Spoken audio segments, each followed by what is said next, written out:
আপনি যে সাদা চিনি খান তা কিন্তু আখ থেকে বানানো হয় না। এই যে মূলার মতো দেখতে সবজিটা, এটাকে বলা হয় বিটরুট। আর এই বিটরুট থেকেই ফ্যাক্টরিতে প্রসেস করে সাদা চিনি বানানো হয়। এই বিষয়টা আমাদের অনেক সময় জানানো হয় না।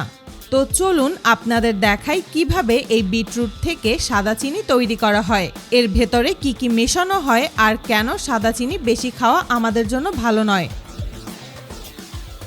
অনেক দেশ, বিশেষ করে ইউরোপ এবং আমেরিকাতে বিট থেকে চিনি তৈরি করা হয়। এই বিট থেকে তৈরি করা কাঁচামাল আমাদের দেশেও আসে। এই বিটকে বলা হয় সুগার বিট। দেখতে অনেকটা মোটা গাজরের মতো হলেও এর রং সাদা। এর ভেতরের রস থেকেই মূলত চিনি বানানো হয়, আর এ কারণেই সাদা চিনির দাম তুলনামূলক কম হয়। বিট আসলে একটি সবজি যা মাটির নিচে জন্মায়। তবে আপনি চাইলে এই বিট কাঁচা অবস্থায় খেতে পারবেন না, কিংবা সাধারণ সবজি হিসেবেও খেতে পারবেন না। এটি মূলত শুধু চিনি তৈরির জন্যই চাষ করা হয়। চাষ শুরু হয় সাধারণত মার্চ-এপ্রিল মাসে। প্রথমে কৃষকরা জমি ভালোভাবে প্রস্তুত করে। জমি এমনভাবে তৈরি করা হয় যাতে পানি ঠিকভাবে ধরে রাখতে পারে এবং গাছের শিকড় সহজে মাটির ভেতরে যেতে পারে। তাই মাটিকে নরম করে আলগা করে রাখা হয়। এরপর আসে বীজ বপনের ধাপ। সুগার বিটের বীজ দেখতে ছোট ছোট বলের মতো। একটি বিশেষ মেশিনে দিয়ে এই বীজগুলো সারিবদ্ধভাবে জমিতে ছড়িয়ে দেওয়া হয়। বীজ বপনের 5 থেকে 7 দিনের মধ্যেই ছোট ছোট চারা গাছ গজাতে শুরু করে। এরপর ধীরে ধীরে গাছ বড় হতে থাকে। কৃষকেরা সবসময় গাছের শিকড়ের দিকে বেশি খেয়াল রাখেন, কারণ এই শিকড়েই থাকে চিনির মূল অংশ। গাছ বড় হওয়ার সঙ্গে সঙ্গে প্রচুর পানির দরকার হয়, তাই নিয়মিত জমিতে পানি দেওয়া হয়। প্রায় 2 থেকে 3 মাস ধরে গাছ বড় হতে থাকে। সাধারণত জুলাই-আগস্ট মাসে গাছ পুরোপুরি বড় হয়। তখনই শুরু হয় ফসল তোলার সময়। ফসল তোলার জন্য বড় একটি মেশিন ব্যবহার করা হয়, যাকে বিট হারভেস্টার বলা হয়। এই মেশিন মাটির নিচে ঢুকে বিট গাছ তুলে ফেলে, শিকড় আলাদা করে এবং উপরের পাতা কেটে দেয়। পুরো কাজটি খুব অল্প সময় হয়ে যায়। এরপর এই বিটগুলো ট্রাকে করে চিনির ফ্যাক্টরিতে নিয়ে যাওয়া হয়। ফ্যাক্টরিতে নেওয়ার পর প্রথমে বিটগুলো ভালোভাবে ধুয়ে পরিষ্কার করা হয়। বড় একটি ধোয়ার মেশিনের মধ্যে বিটগুলো ঢুকিয়ে মাটি ও ময়লা দূর করা হয়। এরপর কাটার মেশিনে বিটগুলোকে পাতলা স্লাইসে কেটে ফেলা হয়, যাতে ভেতরের রস সহজে বের করা যায়। এরপর এই কাটা বিটগুলোকে ডিফিউশন ট্যাঙ্কে নেওয়া হয়।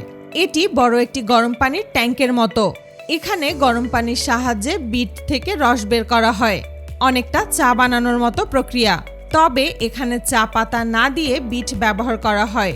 গরম পানির সঙ্গে মিশে বিট থেকে যে তরল বের হয় তাকে কাঁচা রস বা র জুস বলা হয়। এই রস থেকেই চিনি তৈরি করা হয়। এই কাঁচা রস এখনো খাওয়ার উপযোগী নয়। এতে মাটি, প্রোটিন, ক্যালসিয়াম, বালু এবং কিছু জীবাণুও থাকতে পারে। তাই পরের ধাপে এই রস পরিষ্কার করা হয়। প্রথমে এতে চুন জাতীয় এক ধরনের পদার্থ মেশানো হয়, যা ভেতর থেকে ময়লাকে উপরে ভাসিয়ে তোলে। এরপর ফিল্টার করে সব ময়লা ও অপ্রয়োজনীয় অংশ আলাদা করা হয়। এভাবে ধীরে ধীরে রস পরিষ্কার করা হয়। পরিষ্কার হওয়ার পর একটি হালকা হলুদ রঙের তরল পাওয়া যায়। এবার এই তরলকে বড় মেশিনে ফোটানো হয় যতক্ষণ না এটি ঘন হয়ে যায়। এই ঘন অংশেই থাকে চিনির আসল উপাদান। এরপর এটি ঠান্ডা করা হয় এবং ধীরে ধীরে চিনির দানা তৈরি হতে থাকে। এই দানাগুলো প্রথমে সাদা থাকে না, এগুলো দেখতে বাদামি বা হালকা ধূসর রঙের হয়, যাকে র সুগার বলা হয়। এরপর শুরু হয় রিফাইনিং বা আরও পরিষ্কার করার ধাপ। র সুগারকে আবার গলিয়ে, ছেঁকে এবং খাবার উপযোগী কিছু কেমিক্যাল ব্যবহার করে আরও পরিষ্কার করা হয়। এই উপাদানগুলো চিনিকে আরও বিশুদ্ধ করে তোলে। এরপর চিনি আবার ঘন করা হয় এবং ঠান্ডা করে দানাদার আকার তৈরি করা হয়। পরে এগুলো শুকানোর মেশিনে নিয়ে শুকানো হয় এবং মেশিনের মাধ্যমে প্যাকেট করা হয়। ছোট প্যাকেট, মাঝারি ব্যাগ বা বড় বস্তা, সব ধরনের প্যাকেজিং স্বয়ংক্রিয়ভাবে করা হয়। এবার আপনার মনে প্রশ্ন আসতে পারে, আখ থেকে বানানো চিনি আর বিট থেকে বানানো চিনির স্বাদ কি আলাদা? সাধারণভাবে এর স্বাদে তেমন কোনো পার্থক্য থাকে না। তবে সাদা চিনি বেশি খাওয়া শরীরের জন্য ভালো নয়, কারণ চিনি খুব দ্রুত রক্তে মিশে যায়। আপনি যখন চিনি খান তখন আপনার রক্তে সুগারের পরিমাণ দ্রুত বেড়ে যায়।